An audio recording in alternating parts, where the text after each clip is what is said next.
Hello guys, welcome back to our channel. Episode ആരംഭിക്കുമ്പോൾ കാണിക്കുന്നത് സാറയുടെ വീട്ടില് എല്ലാവരും കൂടി കൂടി നിൽക്കുന്നതാണ്. അതേസമയം അങ്ങോട്ടേക്ക് ഓടിച്ചെല്ലുന്ന ശരവണനും ജ്യോതിയും സുജാതയും നിത്യയും ഒക്കെ തന്നെ വിഷ്ണുവിന്റെ ഡെഡ് ബോഡി കണ്ട് ഞെട്ടലോടെ നിൽക്കുകയാണ്. അതേസമയം അവിടെ കൂടി നിൽക്കുന്നവരിൽ ഒരാൾ പറയുകയാണ്, സാറ, ഞാൻ പോലീസിനെ അറിയിച്ചിട്ടുണ്ട്, പോലീസ് ഉടൻ തന്നെ എത്തും. ഇത് കേൾക്കുന്ന എല്ലാവരും ഞെട്ടലോടെ അയാളെ നോക്കുന്നു. ജീവൻ എവിടെയെന്ന് ശരവണൻ ചോദിക്കുമ്പോൾ മുകളിലുണ്ടെന്ന് മനു പറയുന്നു. ഇത് കേൾക്കുന്ന എല്ലാവരും മുകളിലേക്ക് ചെല്ലുകയാണ്. അതേസമയം അവിടെ സമനില തെറ്റിയിരിക്കുകയാണ്. ജീവൻ വിഷ്ണുവിനെയും നിത്യയും ഒരുമിച്ച് ആദ്യമായി കണ്ടപ്പോൾ മുതലുള്ള കാര്യങ്ങളെല്ലാം തന്നെ ജീവൻ ഓർക്കുന്നു. അതിനുശേഷം നിത്യയുടെ പേര് തറയിൽ എഴുതി വെക്കുകയാണ് ജീവൻ.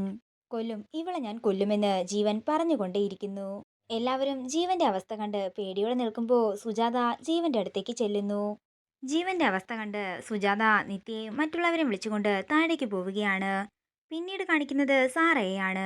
സുജാത സാറയോട് പറയുകയാണ്, സാറ, എൻ്റെ മോനല്ല അവനെ കൊന്നത്, അവന് തന്നെ ഒരു കൈമോശം വന്നതാ, അവൻ കാല് തെറ്റിയല്ലേ വീണത്, ദയവ് ചെയ്ത് എൻ്റെ മോനെ പോലീസിനെ കൊണ്ട് പിടിപ്പിക്കരുതെന്ന് പറഞ്ഞ് സാറയുടെ കാലിൽ വീഴുകയാണ് സുജാത.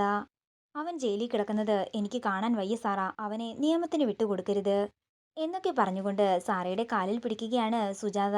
എന്ത് ചെയ്യണമെന്നറിയാതെ ടെൻഷനോടെ നിൽക്കുന്ന സാറയാണ് കാണിക്കുന്നത്. അതേസമയം പോലീസ് സാറയുടെ വീട്ടിൽ എത്തുകയാണ്. ഇയാളെ എന്താ ഹോസ്പിറ്റലിൽ കൊണ്ടുപോകാഞ്ഞതെന്ന് പോലീസ് ചോദിക്കുമ്പോൾ അവിടെ നിൽക്കുന്ന ഒരാൾ പറയുകയാണ്, അത് പിന്നെ സാർ, ഇയാൾ വീണിട്ട് ഒരു 10 മിനിറ്റ് ആയിട്ടുണ്ടാകും, ഇയാൾ മരിച്ചെന്ന് ഇവിടെയുള്ള ഒരു ഡോക്ടർ കൺഫേം ചെയ്തിരുന്നു, അതുകൊണ്ടാ പിന്നെ ഞങ്ങൾ കൊണ്ടുപോകാതിരുന്നത്. അല്ല, ഇതാരുടെ വീടാണെന്ന് പോലീസ് ചോദിക്കുമ്പോൾ സാറയുടെ വീടാണെന്നും പറഞ്ഞുകൊണ്ട് അദ്ദേഹം പോലീസിനെയും കൊണ്ട് അകത്തേക്ക് പോവുകയാണ്. അങ്ങനെ എസ് ഐ അകത്തേക്ക് ചെല്ലുകയാണ്. അല്ല, ആ പയ്യന്റെ പേരെന്താണെന്ന് എസ് ഐ ചോദിക്കുമ്പോൾ വിഷ്ണു എന്നാണെന്ന് സാറ പറയുന്നു. അവന്റെ വീട് എവിടെയാ? അത് സാർ തൊടുപുഴയാണ്. അവന് നിങ്ങളുമായിട്ടുള്ള ബന്ധം എന്താണ്? എസ് ഐ ചോദിക്കുമ്പോൾ സാറ പറയുകയാണ്, അത് പിന്നെ സാർ, എൻ്റെ അനിയൻ മനുവിന്റെ കൂടെ പഠിക്കുന്ന കുട്ടിയാണ് വിഷ്ണു. ഇത് എങ്ങനെയാ സംഭവിച്ചതെന്ന് ആ എസ് ഐ ചോദിക്കുമ്പോൾ ടെൻഷനോടെ സുജാതയുടെ മുഖത്തേക്ക് നോക്കുകയാണ് സാറ. അതേസമയം മനുവും ടെൻഷനോടെ നിൽക്കുന്നു. ചോദിച്ചത് കേട്ടില്ലേ, ഇതെങ്ങനെയാ സംഭവിച്ചതെന്നാ ഞാൻ ചോദിച്ചത്. അതേസമയം സാറെങ്ങാനും ജീവന്റെ പേര് പറയുമോ എന്നുള്ള ഭയത്തിൽ നിൽക്കുകയാണ് സുജാത. തുടർന്ന് സാറ പറയുകയാണ്, അത് പിന്നെ സാർ, ഇവര് ഫ്രണ്ട്സ് എല്ലാവരും കൂടി ടെറസിലിരുന്ന് സംസാരിക്കുകയായിരുന്നു. ഇവര് തമ്മിൽ എന്തൊക്കെയോ കളി പറഞ്ഞ് ഓടിയപ്പോ വിഷ്ണു കാല് തെറ്റി താഴെ വീഴുകയായിരുന്നു. ഇത് കേൾക്കുന്ന സുജാതയ്ക്ക് സമാധാനമാവുകയാണ്. ഇവര് പറയുന്നതെല്ലാം സത്യമാണോ എന്ന് എസ് ഐ ചോദിക്കുമ്പോ സത്യമാണെന്ന് മനു പറയുന്നു. ടെറസിൽ നിന്നല്ലേ വീണെന്ന് പറഞ്ഞത്, നമുക്ക് ടെറസ് വരെ ഒന്ന് പോകാമെന്ന് എസ് ഐ പറയുമ്പോ എല്ലാവരും ഞെട്ടലോടെ നിൽക്കുന്നു. തുടർന്ന് എസ് ഐയും മറ്റുള്ളവരും കൂടി ടെറസിലേക്ക് പോകുമ്പോൾ ജീവൻ അവിടെ ഇരിപ്പുണ്ടായിരുന്നു. അതാരാണെന്ന് എസ് ഐ ചോദിക്കുമ്പോൾ അത് വിഷ്ണുവിന്റെ ഫ്രണ്ടാണെന്നും ഇവരെല്ലാരും കൂടി ഒരുമിച്ചിരുന്നതാണ്.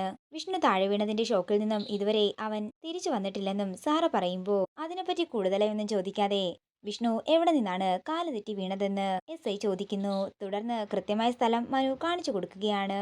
പിന്നീട് കാണിക്കുന്നത് ആംബുലൻസ് വന്ന് വിഷ്ണുവിന്റെ ബോഡി അവിടെ നിന്ന് കൊണ്ടുപോകുന്നതാണ്. തുടർന്ന് എസ് ഐ പറയുകയാണ്, സാറ് കുറച്ചു സമയം കഴിഞ്ഞ് സ്റ്റേഷനിലേക്ക് വരണം. പിന്നെ ഇയാള് സുഖമില്ലാത്ത ആളാണെന്നല്ലേ പറഞ്ഞത്, ഇയാളെ അധിക നേരം ഇങ്ങനെ ഇവിടെ ഇരുത്തണ്ടെന്ന് പറഞ്ഞ് എസ് ഐ അവിടെ നിന്ന് പോകുന്നു. അതേസമയം ദേഷ്യത്തോടെ ഇരിക്കുന്ന ജീവനെ കാണിച്ചുകൊണ്ട് ഇന്നത്തെ എപ്പിസോഡ് ഇവിടെ തീരുകയാണ്. വീഡിയോ ഇഷ്ടമായെങ്കിൽ മറക്കാതെ ലൈക്ക് ചെയ്യുക, ഷെയർ ചെയ്യുക, കമന്റ് ചെയ്യുക. കൂടുതൽ സീരിയൽ അപ്ഡേറ്റ്സിനായി മറക്കാതെ സബ്സ്ക്രൈബ് ചെയ്യുക.